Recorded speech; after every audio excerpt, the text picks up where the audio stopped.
were making all kinds of things. They had metals business, steel business, armament business. Am I right? Of course, the automobile was just starting, growing. But for a product nation, you need three major ingredients. Number one, you need first people who have ambition, who have passion to make things happen. You need availability of material resources, whether it's in the old days, it used to be minerals, iron ore, water, shipping area, etc. And third, of course, you need a market for that, a growing market. I think we have all this. The problem in India largely has been that for almost 60 odd years, we kind of drifted after independence into a direction, or even directionless, I would call, of trying to follow some philosophy that we didn't even understand, central planning or whatever it was. And of course now with Prime Minister Modi, we've been able to correct most of these things and get the mojo back in India's entrepreneurship. Get the mojo back in India's entrepreneurship. Indeed, and we've seen a kind of focus on manufacturing that we haven't seen in decades, as you mentioned, Mr. Kalyani. But I want to talk about another product which aspirational India really looks forward to. And people who haven't factored aspirational India into their business plans have seen cheap car dreams being ground into the dust. I'm sure all of you have known the story of the Tata Nano, the great car, but unfortunately it was sold as a cheap car, and possibly one of the reasons why it flopped. Every Indian wants a 3-point star in their lives. Jorg, what are your plans for India? Mercedes. And it's good to hear that every Indian wants to have a 3-pointed star. That means a huge market. I think one of the most important topics we just mentioned, and Baba Kalyani mentioned, which I admire him because he is not only a pioneer in India for manufacturing industry, but also a pioneer, as we heard, for expanding business to Germany and participate also in the German automotive industry. But what is most important is market. We are in India since 30 years. Since 30 years we're producing in India, and 20 years ago I was honored to visit and first met Baba Kalyani in his forging facility. We as a car company which is not producing cheap cars but luxury cars, we need a market to expand. And if you just look at how we expanded our facilities around the world, there was always first a local market in Germany, that's our heritage, but also in the US, also in China, also in South Africa, everywhere where we have manufacturing factories, plants, there was first a local market. The market was developing, and then the next step was basically also exporting and producing it for other markets. So that's what we want to do as well in India. We would like to, and we target for expansion at the local market, and then let's see what happens. Yeah? So if I look back the last 30 years with our manufacturing in India, yes, it was first a very small factory which followed the traditional Mercedes production system, and now what it's developing together with our R&D facility, which we have in Bangalore with more than 10,000 colleagues in R&D, to the powerhouse of digitalization and manufacturing. We are basically writing chatbots in Bangalore, we're using them in Pune, and then we're expanding it to our production network. And this is, I would add a fourth topic, innovation. Innovation coming from India for production industry, for production processes, and this makes us confident that the market in India is really developing, also in a segment where we are building cars in. The market in India is developing for sure, but there's a gentleman to your left who's smiling all-knowingly because he's got plans for not just India, but for the rest of the world. Rahul, tell us Maruti Suzuki's plans for the world. Make in India, make for the world. What is Maruti Suzuki planning right now? Sure. I think I'll start from where Mr. Baba Kalyani left.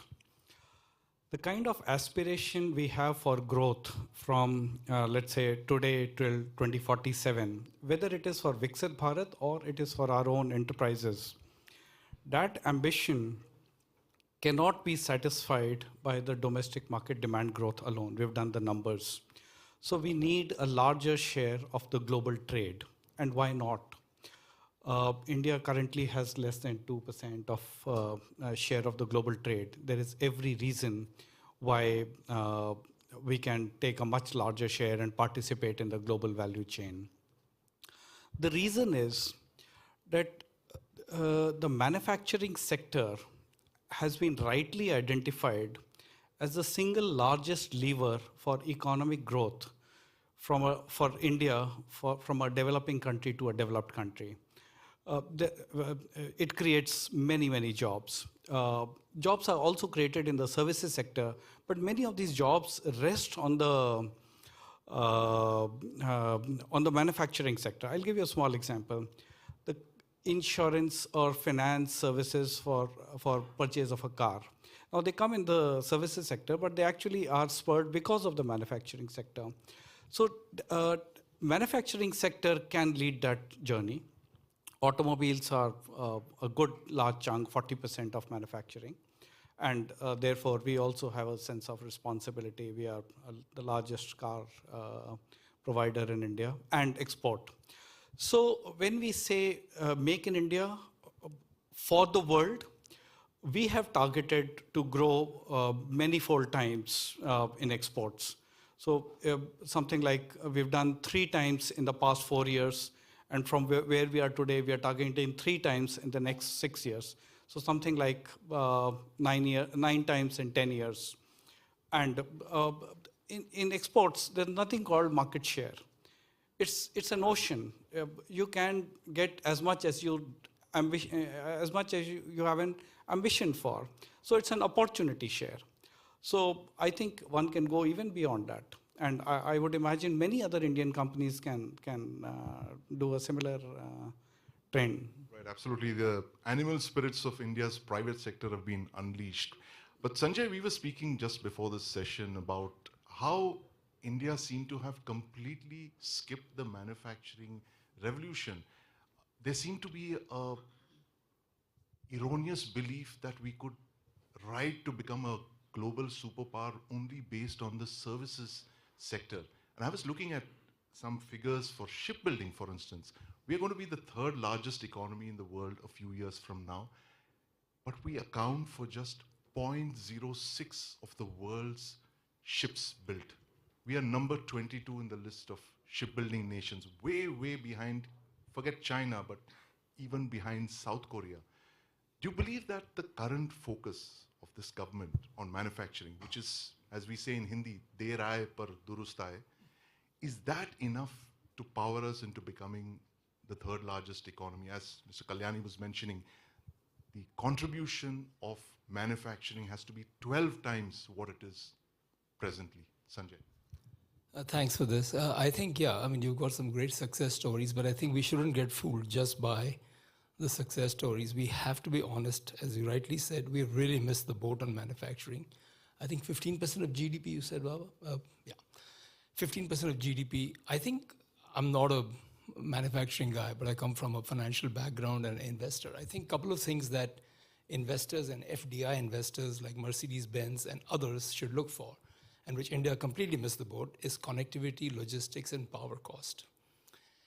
And there's too much of emphasis, tax consistency is not there, too much bureaucracy. I think all that is changing with this government for the last 10 years. I think we've come a long way in changing, like you heard the minister talk about, removal of so many regulations and compliance. All that is soft touch that can happen pretty quickly with a determined government. But what you cannot change overnight is logistics, power cost, ports.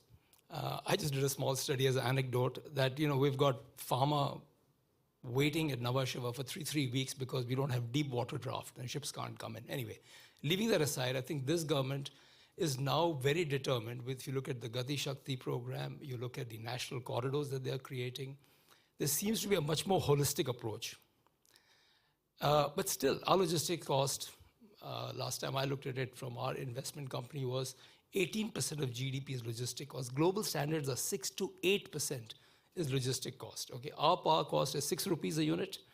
I think you can, in America, you probably don't even have to count it, in those kind of terms. So I think we have a long way to go. This government is very focused on doing it, but it's going to take time because this is the hard part of it. The softer parts, compliance, bureaucracy, tax consistency, much better. We've been investing in India as KKR for like 16, 17 years, not the issue. But I just want to take the platform to say we need foreign direct investment desperately. Indians cannot itself finance its own growth ambition because we are savings deficit. It's a fact of life because our government preempts the savings first to finance its own debt. But to welcome foreigners to come there, you need to have a conducive environment, which I think we have. We have a pretty good red carpet there. We can make it easy, but it's not going to work on the numbers till all the logistic projects are played out and the power costs are throttled, which this government is going full throttle. So you've got to give it some time. And he said, I can tell you, I was at a Chamber of Commerce in one of the EFTA countries, came out of it, and I wish the Chamber of Commerce guy who was hosting me saying, I hope you heard something about India. I gave you a reality check and I gave you realistic. He says, yeah, now I've got the governor of Pennsylvania and South Dakota coming in to make in America. So, you're going to compete with Americans who want to get manufacturing. And this is well before the new president-elect, right? This is 2 months ago. So I think we've really got to wake up and do it. And if somebody is woken up, is this government, led by this prime minister and the ministers you heard yesterday. They're so determined, very hardworking. But the fact is it'll take another 5-6 years. In the meantime, my last recommendation is if we get foreigners like you all to come in, at least we'll find good partners, much lesser inconsistency in policies. And I'm talking more like a private equity guy, unfortunately. But the fact is, you'll have more predictable returns if you get good partners to start with. Then you can become more independent when you feel confident. So I think that's the way to go about this. And that's what I've been pitching for the last couple of months on the road. For the benefit of our hosts here, it's Der arrived, Durustai means better late than never. It's taken a while to come, but finally it's arrived. And that is how we reacted to Chancellor Olaf Scholz when he came to Delhi, Stefan. The German government brought out a very interesting document, a 32-page document called Focus on India. I haven't seen this kind of a country-focused approach that any other country has brought out. I mean, Germany has taken its time to come to India, if I can say that. But now it seems that it's firing on all cylinders. It sees India as the next big hope when 2 other countries have disappointed you in the past. I can mention cheap gas and manufacturing. But that comes with baggage, as we've noticed, right? Now, what is it that you really need to get Germany and India to build this bridge that the minister mentioned here? How to turn this bridge into a physical bridge, like a gas pipeline, but a stronger one? Probably we have to talk about shipping then in this case. No, I think you're absolutely right. The new Focus on India policy that has been made by the German government, by the federal government, shows very clearly that for the first time, at least as long as I've been following politics and specifically related to Asia, that there's a very clear, specific focus on a country, and that goes across all different areas of life. So we're talking about politics, we're talking about government, we're talking about industry, we're talking about culture, we're talking about sports and football. So unfortunately, it wasn't football, but when we organized the Asia Pacific Conference just a few weeks back in Delhi, we had a national game between the 2 hockey national teams, because hockey is that one sport where there really is a level playing field between the 2 teams, and it was great. 2 games, one was won by Germany, the other one by the Indian team, so it was a perfect tie as a start.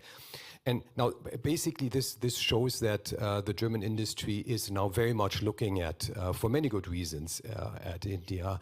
And I'm just also looking a little bit at the title, the India, the Next Factory. Honestly, I don't think that there's going to be this one next factory that we're going to see, because if there's one thing that we have learned from the pandemic and other supply chain interruptions is that we need multiple factories around the world to make sure that we can serve our markets in the future. And when you look at that, India is absolutely on the top of that priority list of countries that you would look at. For many good reasons. I mean, we talked about the market already that needs to be there. We talked about the infrastructure that is improving rapidly. When you come to India, you see that, at least I live in Mumbai, so every time I come back, even after a week, there's a new street opening, a new part of the coastal road is opening, and that you can see the improvement in that area as well. And you need talent, and that, of course, we spoke a lot as well. Already that we can find in India, but so there's a tick in the box for India in all of these areas. But there's one thing that I think Santosh already mentioned in his speech before, and that's the free trade agreement.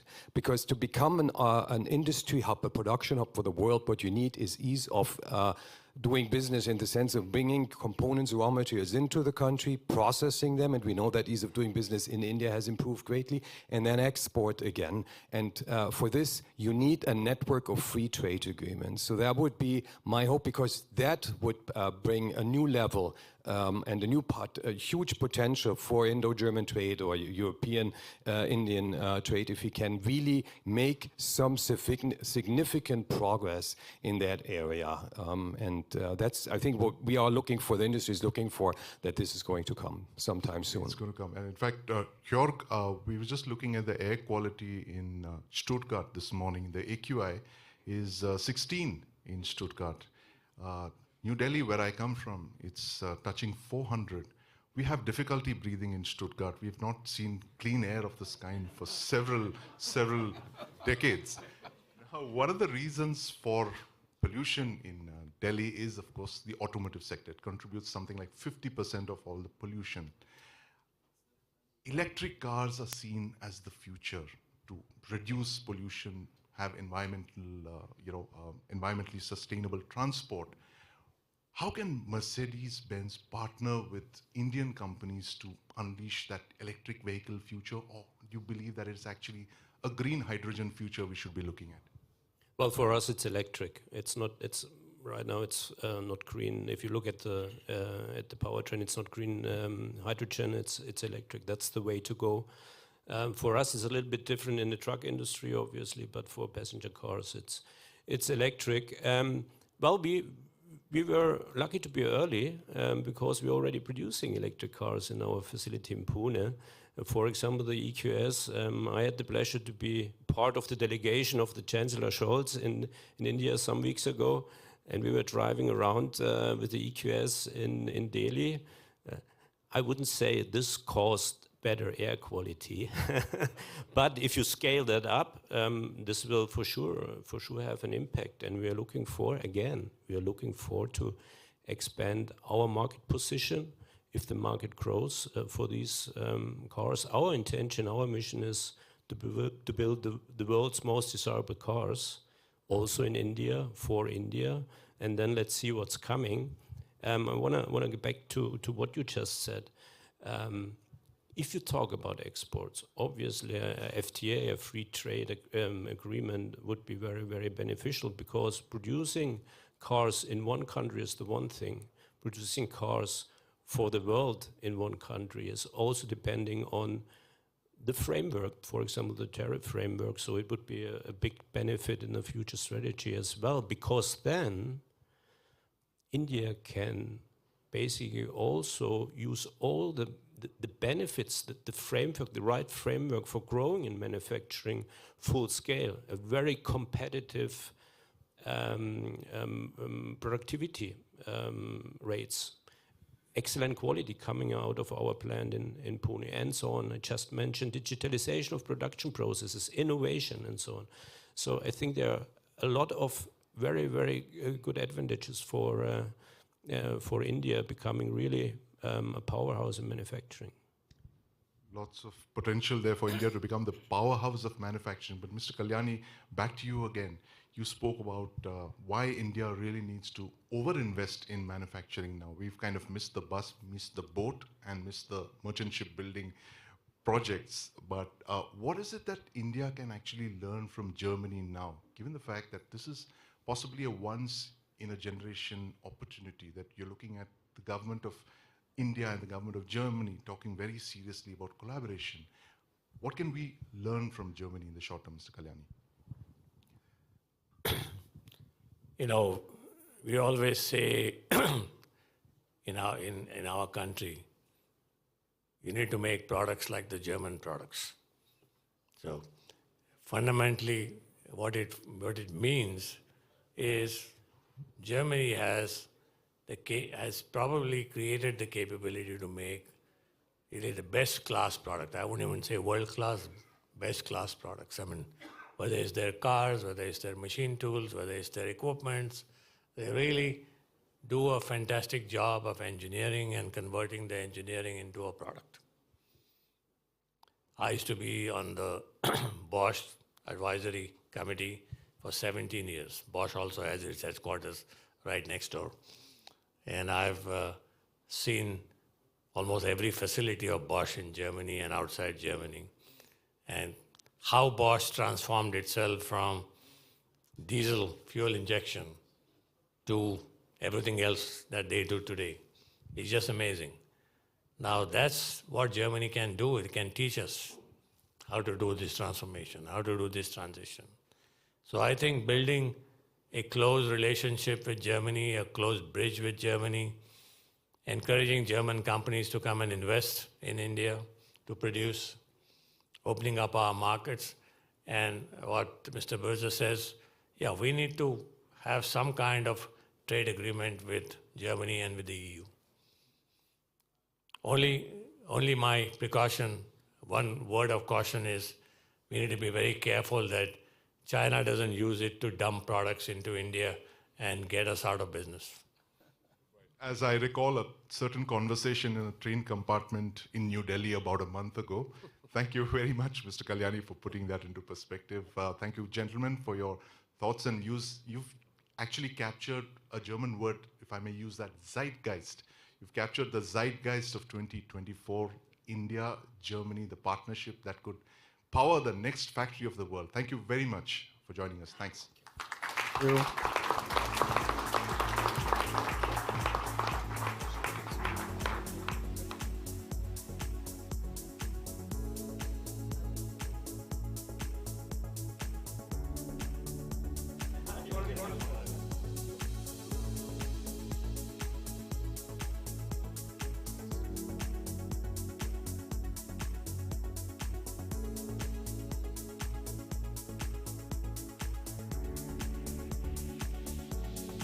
Right, requesting Mr. Hemant Sharma, Mr. Rowan Kasper to please take the stage, and requesting Hemant Sharma ji to please take the stage to felicitate the panelists. Mr. Rowan Kasper and Mr. B.C. Tripathi to please take the stage. Tripathi, can we please have you on stage?